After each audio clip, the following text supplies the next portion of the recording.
let me start with a bit of a welcome and housekeeping. So, welcome to another episode of the Scottish Webinar AI series, Scottish AI Playbook webinar series. My name is Maggie Digits. I'm the Projects Officer at the Scottish AI Alliance.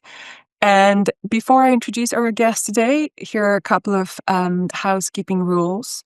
So, as you may have already noticed, the webinar will be recorded, and the recording will be available in the next couple of weeks on our Scottish AI Playbook website and social media channels. You'll find other recordings of our previous webinars there as well. We highly encourage everyone to ask questions. Please use the Q&A or the chat function to post your questions. We'll have some time at the end to answer them.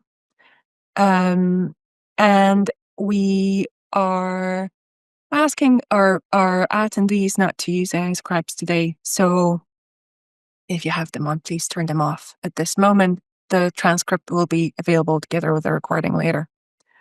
All right. So with that all set, I'm so very happy to introduce our guest today, Mr. Adam Cantwell-Corn. Hi, Adam, the policy lead for technology and AI at Trade Union Congress, and the author of a recently released report titled Building a Pro-Worker AI Innovation Strategy.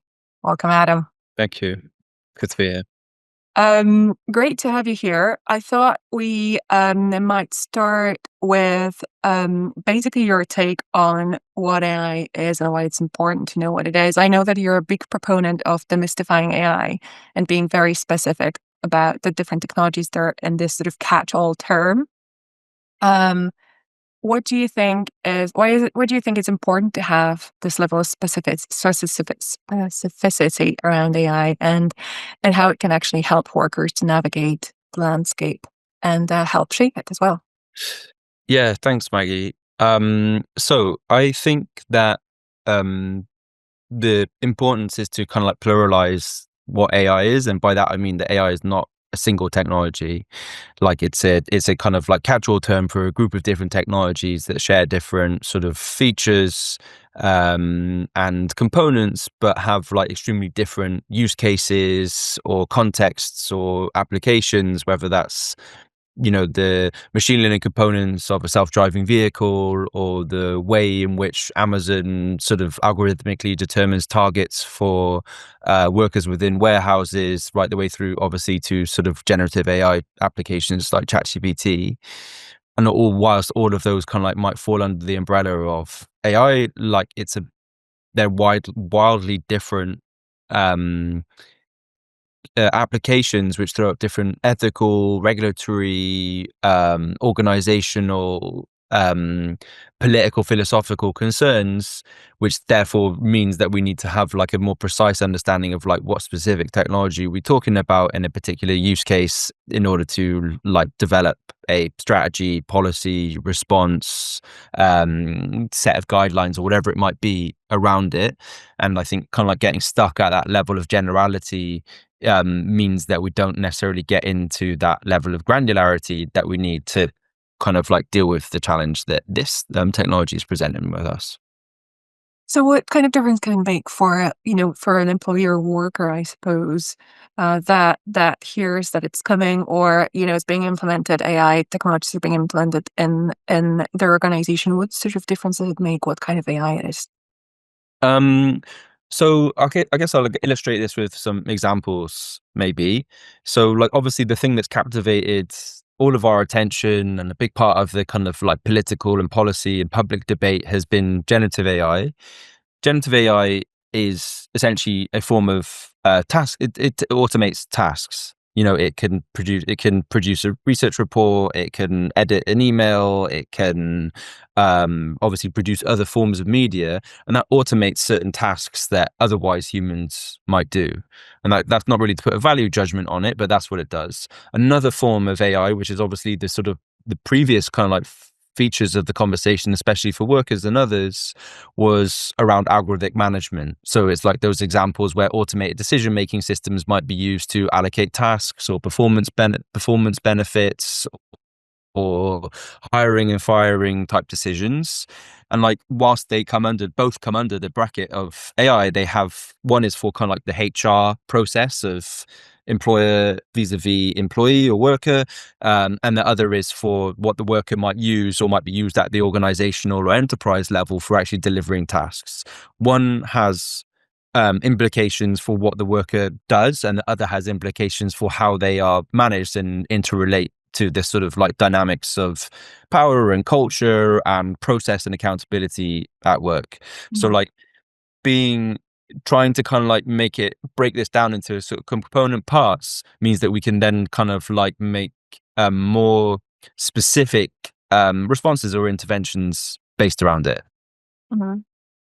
You mentioned the generative AI, which obviously is sort of the most popular right now. ChatGPT turns 3 years this Mm-hmm. month. Yep. It's 3 years old. And one of the promise of Gen AI is, of course, to replace human workers, to replace Yep. human work through task and then automating the whole jobs. The recent poll that was released by CIPD found that 1 in 6 companies in the UK expect AI to shrink the workforce in the next year, so in 2026. Yep. Um, and also, even for those that go through the AI layoffs and stay, there's no really reward expected because the wages are going to stagnate Yep. at a low level. What's your take on those predictions? Um, yeah, so I think I have a long answer to that, but I'll try and like break it up. I think the first thing is to kind of situate this a little bit in history. Like, this is not the first time that we've had the kind of like furore or like public concern or hype about new technologies destroying jobs en masse. Like, if we rewind to the sort of late 19th century, there was this big debate in the Victorian era in the UK, what's called the machinery question, of when there was the introduction of factory machinery that was considered to be automating tasks at a level that there would be less demand for workers and for labor because it would be so much more productive and producing much more output. Now, obviously, people lost their jobs or jobs were destroyed or changed in that process, but also obviously other jobs were created. And like, that is part of the story of technology. Now, we can pause the question about like, how do we support and manage people through that transition. I think maybe we'll come back to that later. But just to sort of like say that this is not the first time that we've been having these conversations. Now, some people will say AI is different. It's kind of like fundamentally or characteristically different to like other forms of technological innovation and how they've changed the work and the economy. I think that is really yet to be seen. Like, we've had really mixed evidence from the economy at the sort of micro and macro level of like how much of this is actually impacting the labor market, how to sort of like parse out what is driving, for example, redundancies or hiring slowdowns. Like, can we kind of like like the big discussion is like, can we authoritatively separate out what's tariffs, what's like general economic slowdown, or like Ukraine, or other kind of like economically like cyclical issues from like AI and is driving it, which brings up the question of like, to what extent is it actually AI like driving redundancies, and to what extent is that the way it's packaged in certain ways by employers or companies as a means to sort of like justify those redundancies, or to sort of position themselves as being, on the front edge of like this leading technology. The other thing is that, like, whilst we have seen what I think we could say in certain circumstances, hiring contractions and even redundancies because of the use of AI, in that if the machine is doing more of the tasks, then there's less demand for labor at that sort of like firm or company level. We've also seen a number of instances at specific companies, but also within kind of like wider research, where like is not doing what has been promised so far. So like, we had the example with Klarna, which is the sort of Swedish debt finance app, who kind of like amid big fanfare said we're going to get rid of 700 customer service agents, and then not long after they had to rehire them all because they realized that they didn't actually really understand what those people did and what was the service or value that they offered to their customers, and then they rehired them all. And I think they also, and this is not related to AI at all, it's related to kind of like wider concern of they rehired them on worse terms and conditions into the same sort of roles. So I think there's a complicated picture here that it's important to think about what might be happening, but also be informed about what is happening and what we can like credibly and authoritatively say now. There definitely seems to be a lot of noise, and it becomes more and more difficult and challenging to actually realize what the signal is and figure out Yeah. what the signal is. And as you say, I think it's important to really look into the, as you say, what's happening, and actually it was very interesting to see the latest news from Amazon, that they're firing 14,000 people, not because AI will replace their jobs, or their expectation is that AI is ready to replace their jobs, but because they Yeah. want to scale down to become more agile and prepare Yeah. for the transformation. Yeah. So it seems like there's a lot of different connections, but it's not very easy at this point to draw the line directly between AI replacement and layoffs, which Yeah. I suppose also does not suggest that workers are safe because AI isn't ready to replace them, right? Because there are many different aspects around it happening. Um, I think it suggests that there's a more complicated process than simply dropping extremely technically capable systems into the confusing, bureaucratized, like culture-ridden environments of workplaces. Mm. Like, if anybody's ever tried to do something in a workplace, you understand that it can be quite difficult because there's personalities, there's processes, there's inbuilt practices, there's laws, there's regulation. And like, I don't think you can take um a technology that they are extremely capable in lots of ways, although obviously, prone to some complications or problematic sort of features, and just drop that into a pre-existing environment. Mm. Now, I think that's and I think this is, I've noticed, I think that the discourse and the kind of thinking has changed a little bit to being like, okay, like actually what this is more about is about like reorganization, about kind of like transformation, change, about kind of like culture, training, skill development, these sorts of things. And I think one of the kind of interesting things from kind of like my perspective, or the perspective of the labor movement and unions, is like the if you want to do that effectively, you have to engage actively, meaningfully, in different ways, the people who are doing that work. And I think what happened with Klarna, to go back to that, is they didn't really understand what those people did, and they didn't really ask them or engage with them or survey them or even surveil them to understand what they did before saying, yeah, we reckon AI can just do that. And they quickly found out that wasn't the case. And there's some really interesting emerging evidence that the most effective AI adoptions that are fair and actually get the desired results involve that sort of like whole people orientated transformation. And like, really, that's what unions and like the workers movement has been doing since the introduction of like mechanized automation in like the Victorian or like pre-Victorian industrial revolution factory system, like 200 years ago.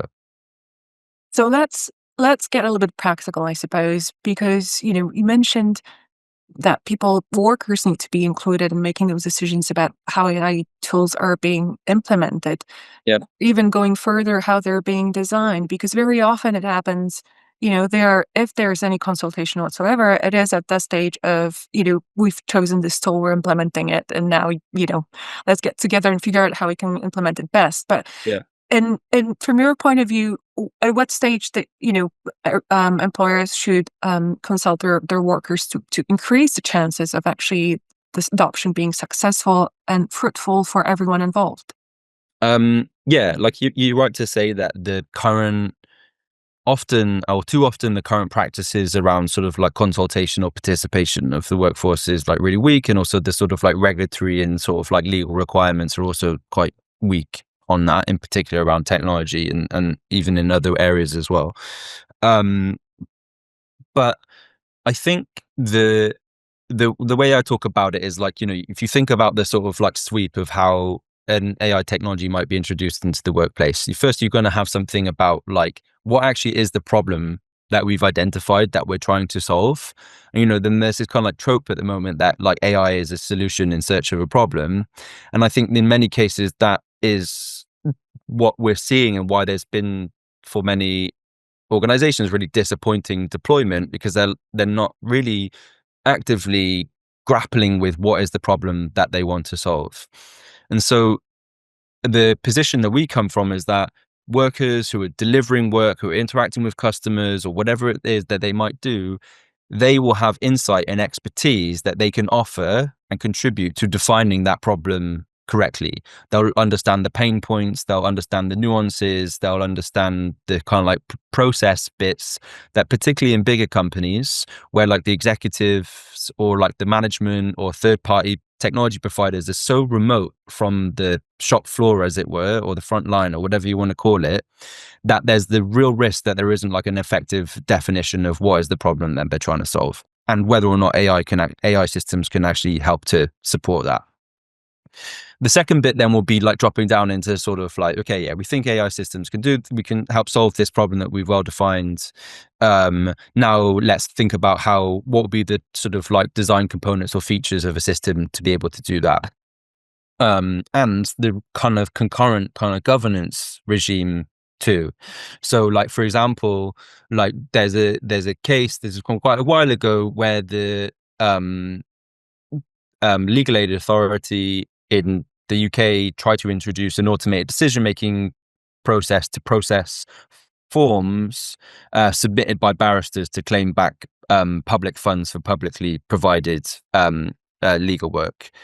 And what happened is that it was introduced. The first the workers heard about it was when it was at that deployment level, like they were never consulted and engaged. And over a period of months, it was revealed that that automated decision-making system had spiked the error rate from 3% of human processing of those applications, or conventional processing of those applications, to 19%. And part of that was because the AI system had been built by a third-party provider, introduced from on high by the Ministry of Justice. Then the workers were asked to deliver it. But what happened is it didn't really understand what the work was, like the nuances of interpreting like what a barrister might have typed into the form, or like a case management like approach to this thing. And it was just kind of like going through it in a kind of like blunt and automated way.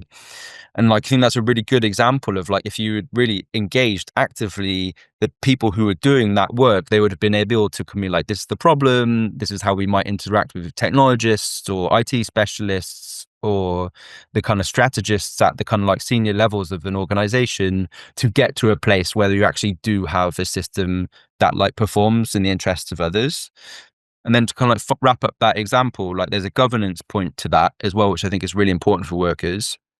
Because they didn't engage workers or their representatives and unions on that thing, on that case, there was a situation where management was applying the same performance metrics to the system as they were to workers. But what happened with the workers is they were left with the more complex ones that needed more investigation, and they needed to speak to the barrister, whatever they wanted to do. So it took obviously much longer to process those particular cases.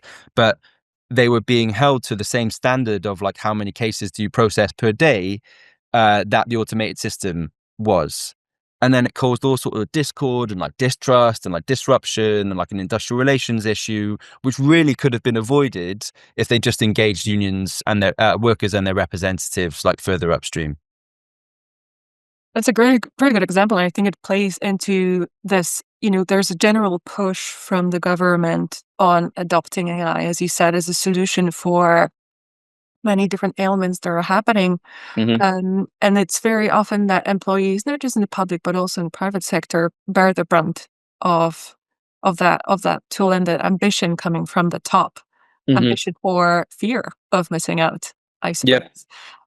We talked about redundancies and we talked about performance metrics, but another way that AI is obviously impacting the workers is around the quality of the jobs that they're doing, by automating some tasks, but adding more work and different tasks. Yeah. Um, how is it realistic, I suppose, in your point of view, that AI can actually make people's jobs better, not just faster? Um, how can AI empower workers instead Yeah. of sidelining them? Um, so I think I think different AI systems can in different ways. I think, I mean, we'll come on to this. I think some systems are predominantly about just substituting and automating workers, like a self-driving vehicle. Like, there's no way that a current Uber driver can benefit from a self-driving vehicle. Like, that's a like for like substitution. So like that's one bucket. The other bucket is, like, for example, like generative AI. Like, there's a way in which workers can use these like powerful systems for to have a conversational approach to like developing new skills and gaining information and learning. You know, you can produce a document and then you can chat with Claude or ChatGPT and ask it to like scrutinize it, to suggest different improvements, these sorts of things. And that is a way in which workers who are um, perhaps not able to get like the proper or effective like line management, particularly younger workers that might be, you know, entering the workplace in the early years, they can have a sort of that assistant type relationship or collegial type relationship with um, a large language model that can help elevate their skills and also speed up their skills, which means that they can then do other parts of their work and kind of like accelerate their learning and development. So I think there is that kind of like professional development type component, but like really, again, like that's less to do with the technology, or like it's as much to do with the governance and practice and culture of using an LLM than it is, you know, just the sort of like bare-faced fact of using it. And by that, I mean, you can use it to have that exchange and like learning orientated development, or you can use it to just sort of like get through a task. Now, sometimes all of us just needs to get to a task, and I wouldn't begrudge anybody doing that. But there is a risk, obviously, that two things. One is that there's the de-skilling component, that, you know, you're not actually learning because you're outsourcing your thoughts and practice to a machine, and this concept of cognitive offloading. And then the second is the kind of concerns about intensification. So like, if you do more tasks, you don't get more time off necessarily. You just get more tasks and more tasks and more tasks and more tasks. And it's kind of a bit of a treadmill type dynamic. So I think there's like quite a lot of gritty issues there that need to be worked out. And some of those are to do with like AI literacy, but some of those are to do with the sort of like procedural ways in which like AI might be introduced and the expectations that are that come with it. It also reminds me of an example I that was discussed on an EdTech event that I Hmm. recently attended, which was around, you know, AI being introduced in teaching, basically automating the very tasks that teachers like to do and leaving them with data entry and, you know, and basically the Yeah. drudgery. So taking Yeah. away really the most interesting and creative parts of their jobs. Yeah, exactly. I think this is a big issue. Actually, the TUC has a project ongoing at the moment with all of the unions representing education workers, including the Education Institute of Scotland, actually, because this is a really big concern. And like, there's a few things there. Is that one? There are real issues within education. All of the education unions recognise that there's a workload crisis. There's things around attainment and attendance and sort of like inspection and everything else. Like, there are real issues there. The challenge is like, which comes back to my earlier point of like, what is the problem definition that we're trying to solve? So like, and how can AI help that or not? So like, take workload. It's absolutely the case that like, if you have automated lesson planning systems, like one that the DFE is actually producing, like having a content store where they're kind of like scooping up lesson materials that teachers can then able to use, it might help teachers to complete the task of producing a lesson plan. But the question is like, is it displacing the bigger issues that are part and parcel of the conversation about like how to have a good and effective education system, about like class size, about funding, about burnout, whatever it might be. And I was speaking to a teacher, now former teacher, because he left the profession, and a union rep not that long ago. And he said, AI is helping me with my workload, but it's not necessarily helping with me with my job satisfaction. And I don't know what it's doing to the learning experience of students.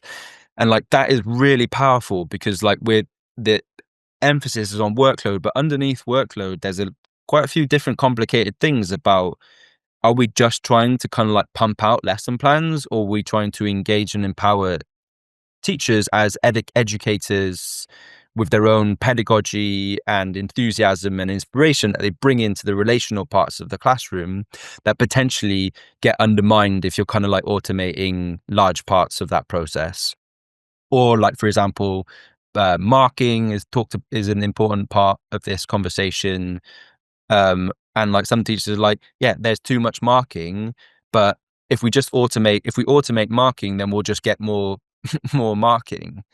Or is the sort of like never ending issue of things to be marked a kind of a symptom of our kind of like overbearing, this is, it's not actually my view, but this is what it's all about, like the overbearing regime of like continual assessment and testing and exams and everything else? And is there maybe also a need to have like a more expansive conversation about like the structure and setup of education, as well as where edtech can fit into that, and not sort of like dropping it into a vacuum? Yeah, absolutely. As the head of violence, Stefan says, you cannot solve people's problems with with tech, as they're people and process problems. But Yeah. what I uh, what I wanted to bring up today as well is the shift towards gig economy. It's a huge Mm. topic. Obviously, the gig economy, it's growing massively, and I think it's worth talking about how AI is transforming it as well. We have algorithmic management. We have surge prices, surge wages, Yeah. and there's talks about potentially white collar jobs switching to gig economy even more so than they are just now. Yeah. So I was wondering if you could talk a little bit about this, how AI is impacting sort of workers and workers' rights. You mentioned Uber earlier, but obviously there's also a whole economy of people actually fine tuning and training AI. So Yeah. Yeah. working on that. So if you could, Yeah. that would be great. Yeah. So like, um, to give me again for kind of like putting this in the piece of his in its historical context, like the gig economy is obviously like a bit of a sort of interesting kind of like framing, because it's not, like the gigging is like, has obviously come from sort of like musicians and others, but like if you're an Uber driver, it's hard to like really describe it as like gig economy. So like we often describe it as like platform economy or something else to sort of more kind of like accurately illuminate like what is actually happening.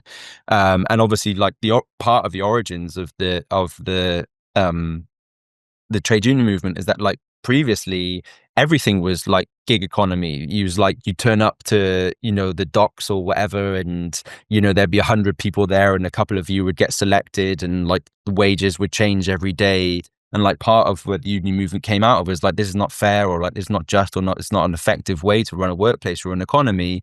And like there should be clarity of expectation of when you go to work, what's going to happen, you're going to have some work, what your rights and obligations are within that context.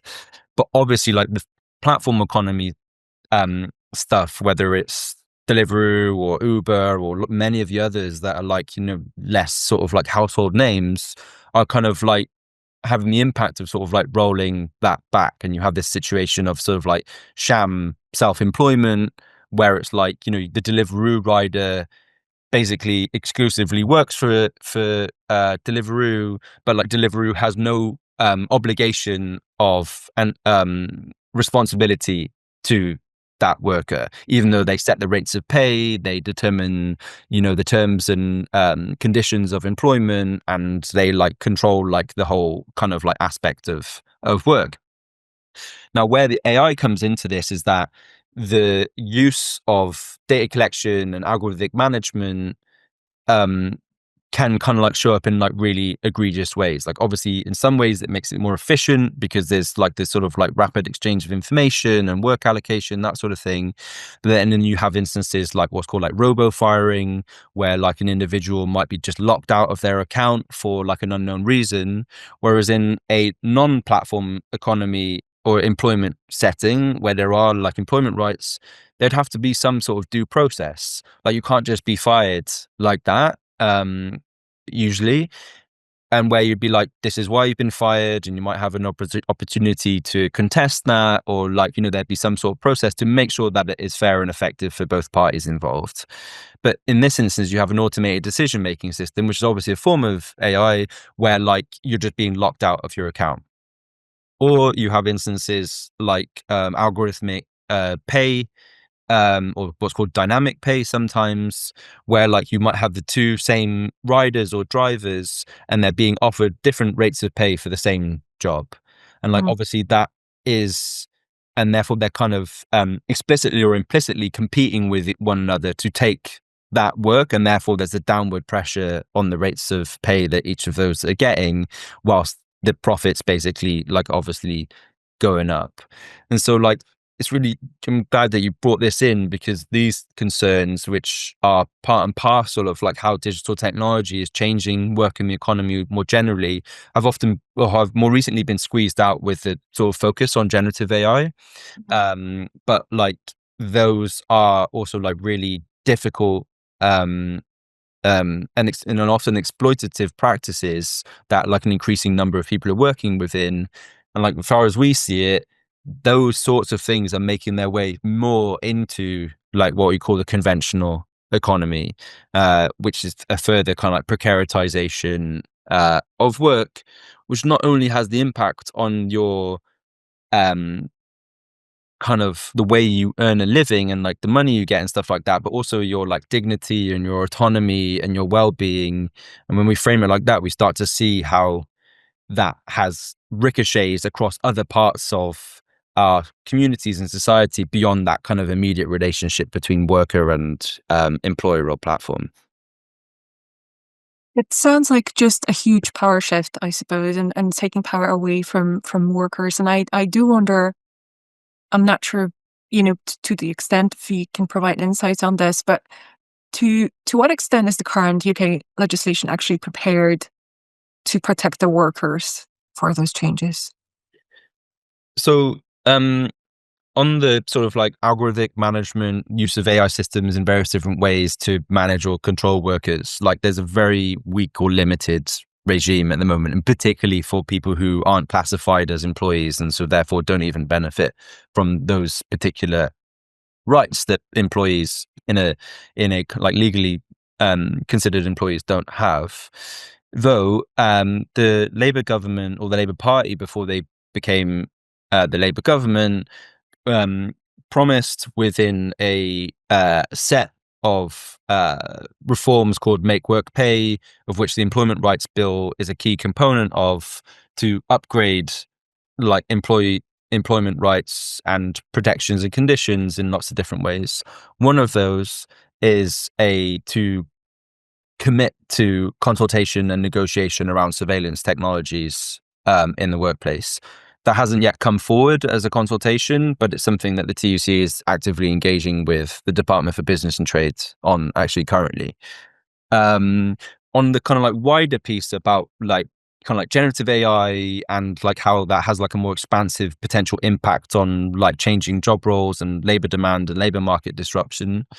Um, there are like efforts around like skills and labor market like monitoring and these sorts of things. But like there's what we set out in the TC's pro worker AI innovation strategy paper, is that there needs to be like a more expansive, if we understand this as many in the government and the kind of like business world do, as like a really deeply transformative technology, then we need to have like a more comprehensive approach to like transforming those like that is requisite to that challenge. So for example, um in certain big firms, like do we need to have like worker representation at the sort of like board level, so that it's not just about like servicing sort of like short-term shareholder profits, which might kind of like drive the incentive for big firms to primarily automate and displace workers to cut costs rather than to augment and complement and uplift them. Because there'll be another stakeholder in the room and be like, actually, we aren't as interested in short-term earnings calls as we are in like the long-term health of the business and how we translate the potential productivity gains that be brought about by AI, and if then when they materialize and they get reinvested back into real innovation and expansion and new lines of products and everything else that is actually good for the economy and good for workers and good for businesses overall, and not just skimming those off the top and then kind of like being elevated and like ghosted away to like remote shareholders.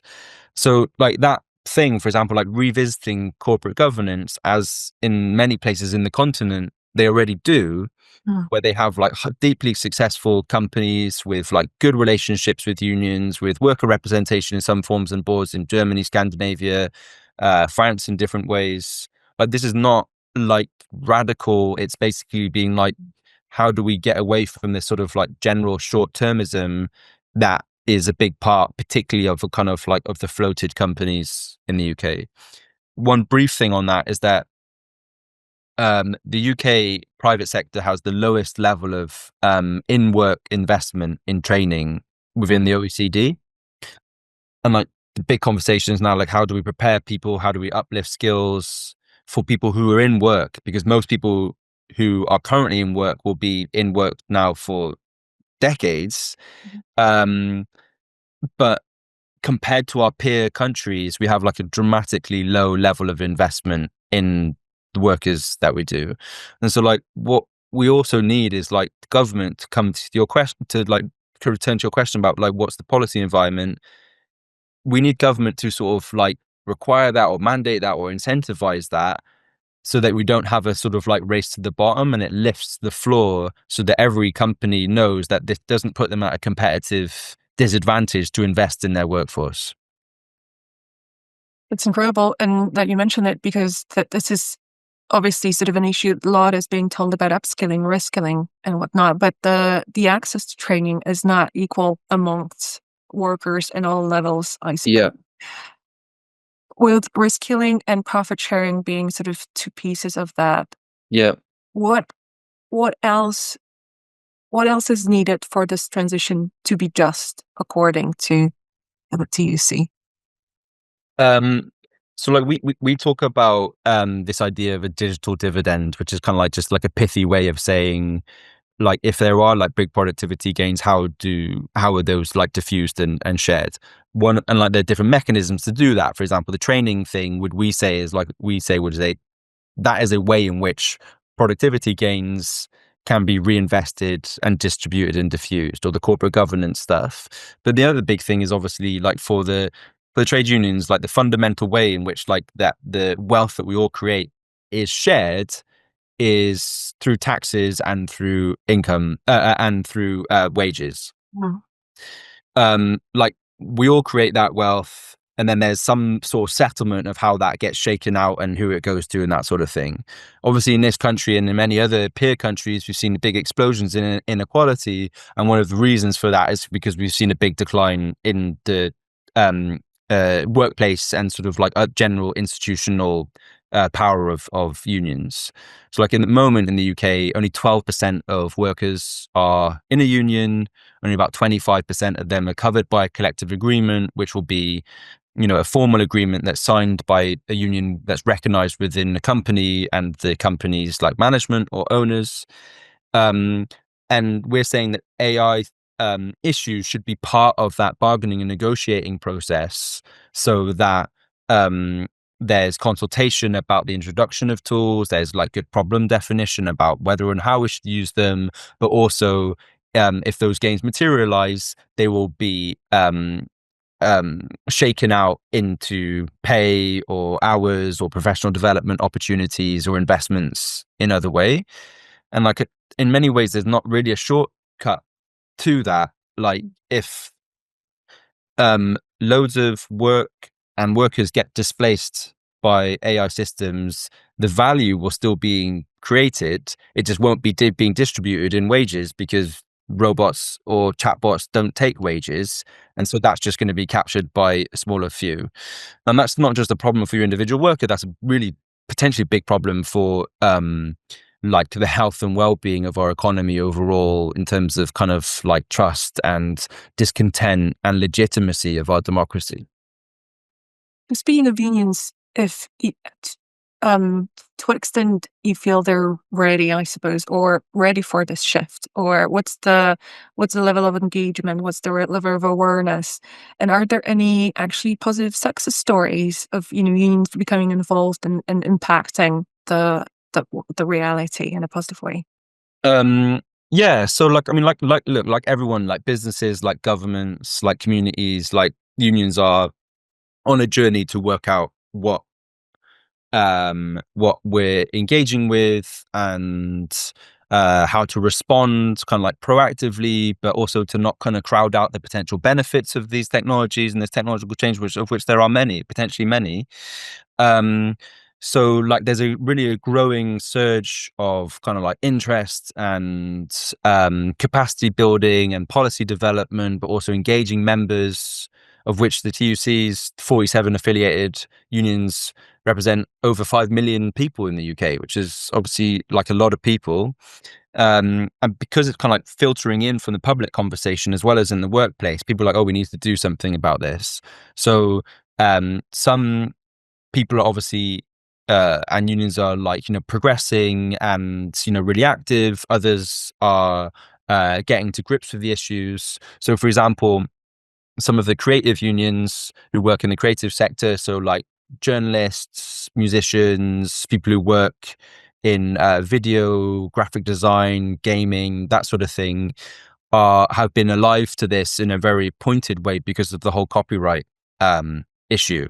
And they're like, okay, like if you can make a video instantaneously with a single line prompt that you can use for an advert, uh, what does that mean for the 20 or 30 people that might otherwise be involved in making a 30-second advert? Because it's not just the actors, it's the videographers, it's the set designers, it's the legal people, it's the logistics, it's everything. So like they've been engaged in that quite a lot.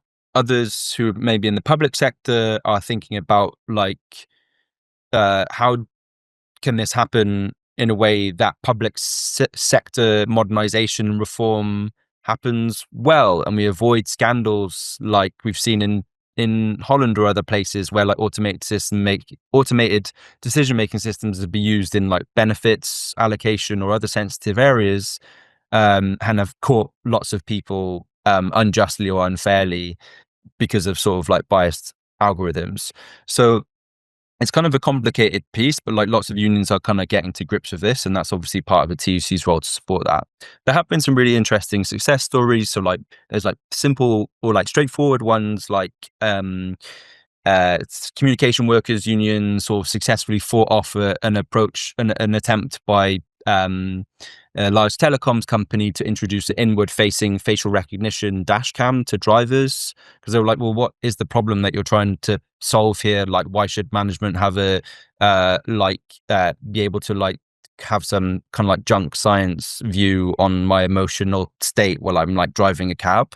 Like, if there's a health and safety issue, like let's talk about it, but like this is like over intrusive.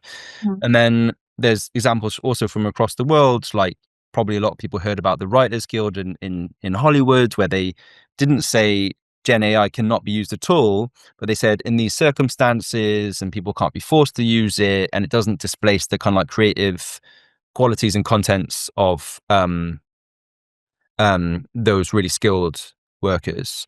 So like it's happening in education in lots of different places, but like in business and government, like it's a complicated area that everyone's trying to work out.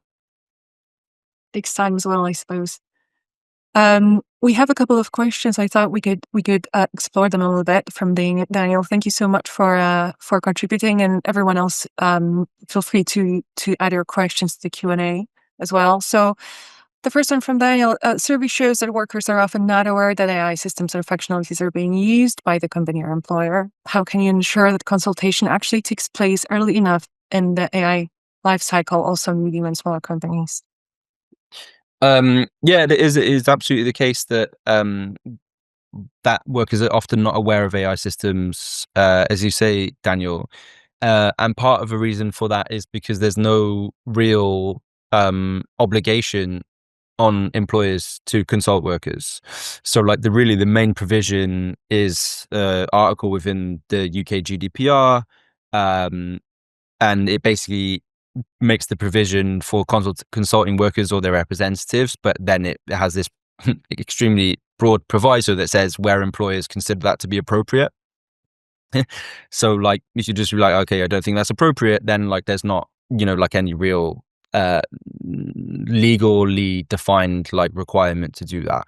So, like, that's something, like, there does need to be some legally defined requirement. Obviously, employers and unions and workers can work out how to do it before and until there are, like, better legal setups. I think the to your kind of like second part of the question, like, how can you ensure the conversation actually takes place, is for people, for stakeholders to map out the stages by which an AI system of any type might be introduced into the workplace, whether that's through procurement, whether that's through in-house design, whether that's through a sort of big update to the software systems you're using, and just kind of like take people on that journey with you. It's like, this is what the system is, this is the problem that it's trying to solve. What do we need to do? Ask a series of questions to ensure that it solves that problem and doesn't create more problems for us or have, like, unintended negative consequences. Um, Now, obviously, as you mentioned, Daniel, for medium and smaller companies, that can be a bit of the lift because, like, those consultation processes and stuff can take time. But the point is to gear them towards having more effective uses of technology where there's trust, where there's good adoption, where workers who are often using these systems, like within the legal aid example, they were the ones who discovered the errors because they Mhm. were like, this doesn't look right. This doesn't look right what the automated system is doing. Management had no clue because they're not doing the work. And so, like, there's a series of, it's kind of like a process based thing, basically, through end to end, including evaluation. I think where you can get to a place where you've introduced technology in a way that is fair and effective. So what advice would you give to workers themselves? If there is no openness, transparency, or willingness to, to run this sort of very proactive consultation from an employee side, how can Yeah. workers actually proactively sort of, get a seat at the table and start those conversations? Yeah. So, the obviously, like, the first thing is that, like, there are resources available, including to, like, seek advice from union representatives who can help you people to guide them through that process. But the first step is, like, finding out what's going on. Like, you can make a subject access request from if you're an employee or somebody holds data on you, that gives you what data is being held on you and for, like, what purposes. You can write a letter to your employer and be like, underneath these provisions, like, we want to understand what systems are in place. You can obviously do mapping of the workplace and think about, okay, we know we're using these systems or these systems are being used in different ways. You can go away and do your own research. Like, these are, it's quite, like, difficult work because, like, it's, at the moment, the legal regime doesn't support that kind of, like, proactive provision of accessible and information. But, like, that is part of the process, basically, of, like, union organizing and bargaining, is to find out what's going on, develop a idea of what's good or not so good about it, and then put forward a proposition and, like, have that back and forth to get there. Um, where there's a good culture within um companies, like, that could happen, like, without Discord. It's like, we have the right to understand what's happening in these different ways, and if it's not problematic, then why would anyone want to make a problem with it? But also, why would anyone want to shield or shy away from it? But, like, really, I guess, and I would say this, but like the at work, and this is kind of like bound within law, but like there's a fundamental power imbalance between the employer and the employee, and like it's like it's a contractual relationship that is kind of like enshrined in. And obviously sometimes that can be really harsh and sometimes it's not noticeable because there's a good culture. But the idea of a union is that you rebalance that by collectivizing many employees to negotiate on an equal footing with the employer about it. Amazing. Okay, let's move on to the other question that Daniel asked. What measures should employees take to increase AI literacy in the workforce? What are unions doing for their members and employees in that respect? What measures should employers take? So yeah, like AI literacy is a really interesting and in some ways contested concept, but I guess it's like there's the first thing, which kind of like said threads through to Ida's question a bit as well, is like there's this sort of like technical parts or the practical parts of like how do you prompt an LLM, or like how does it work in a sort of technical or practical way, and I think that's really important. But AI literacy is obviously like much more expansive than that. It's like, how do we use this responsibly? How do we scrutinize outputs? How do we understand its effects or impacts or unintended consequences?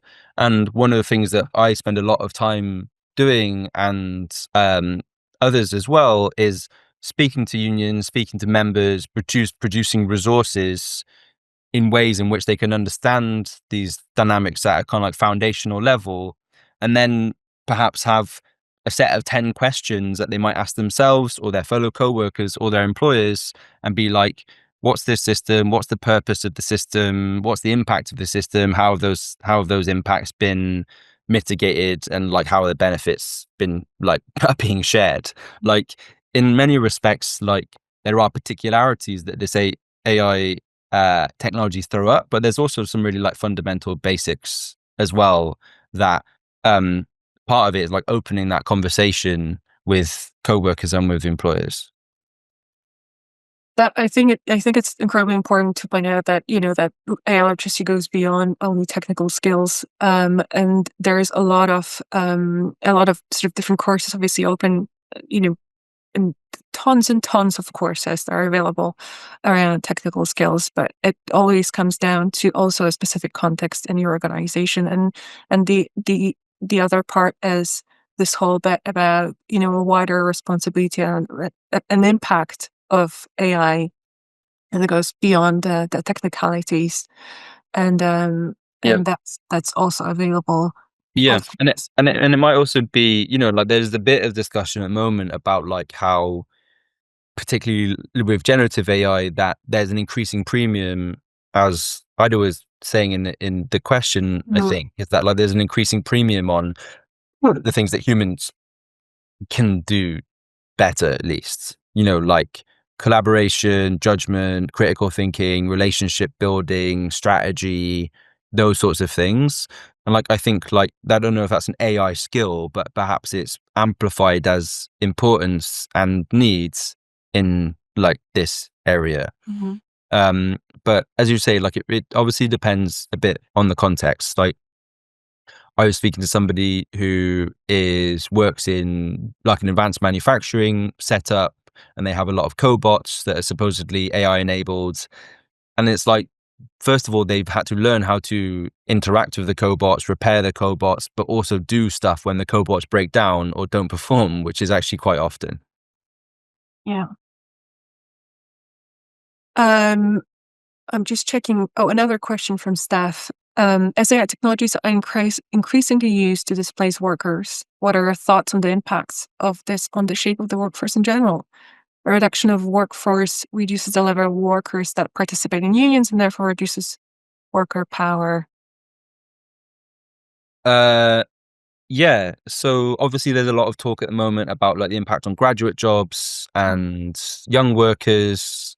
And I think, to question about like the shape of the workforce in general, like that is potentially like really worrying for like lots of us who think about this at organizational or like a bigger picture level as well. Like if there's not a pipeline of of younger workers coming through, then like what does that mean for succession? But what does that mean also for like people developing those skills to be able to like carry on like the business functions like later on? Or if there is like significant displacement, of which obviously there's many projected scenarios of that, although that's not what we're seeing yet, apart from perhaps in small pockets.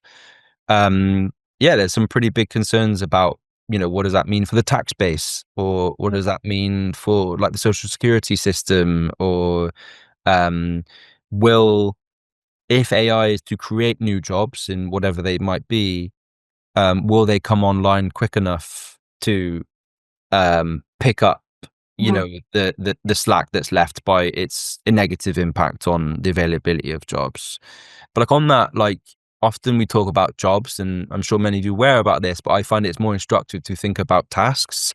So like if you think about jobs as a bundle of different tasks, we can then think about what AI systems might be able to do in full or in part particular components of those tasks.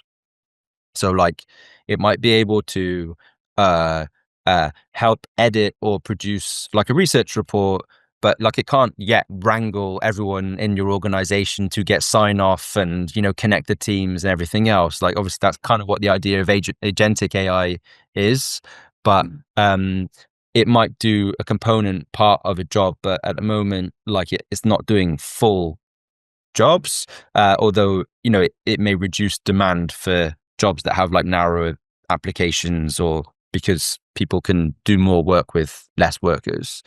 On the question about final question of like the part of like workforce reduces levels of workers that participate in union and therefore reduce worker power, yeah, like that's obviously like a big issue. Like the current membership of unions are obviously people who are in work and jobs now. Like if those are impacted, then it will potentially impact the kind of like institutional strength of unions. There is, however, and this is how we're trying to position it, an opportunity in that the labor movement can lead from the front and kind of like capture the concern that people have and be like, look, if we participate in unions, if we hold the government to account, we engage with employers constructively but robustly, then we can actually have like a better outcome for this. And there's actually, a potential for a lot of people who want to join unions that were in professions like professionalized white collar professions that previously haven't been because of the threat to their livelihoods as it stands. Yeah.